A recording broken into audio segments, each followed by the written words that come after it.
then I understood why a lot of veterans and people who have post-traumatic stress disorder do utilize cannabis, because it does help stifle a lot of the subconscious anxiety and bad experiences that do tend to come up while you're consciously asleep.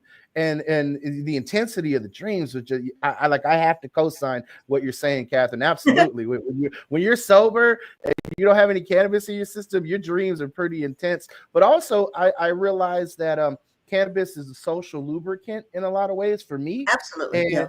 and when I was sober, Carlos can attest to this, I was a much more crotchety person. I mean, we would argue over the letter I. I mean, it's just simple stuff that just normally I would let go or I wouldn't harp on. But I was definitely someone who was much more assertive when I was sober, and I didn't let as much things slide, and I wasn't as what's the word? I wouldn't negotiate. I wasn't as diplomatic. When I'm sober, I'm bordering on an asshole. Is the English word I guess I could use. I would just And say Carlos that is laughing. you're just more easygoing when you're smoking. Yeah, I think that's true. And as a social lubricant, perhaps when it was more illegal, it was a little bit more like of a secret code. I do it, you do it. Shh, let's go do it out back.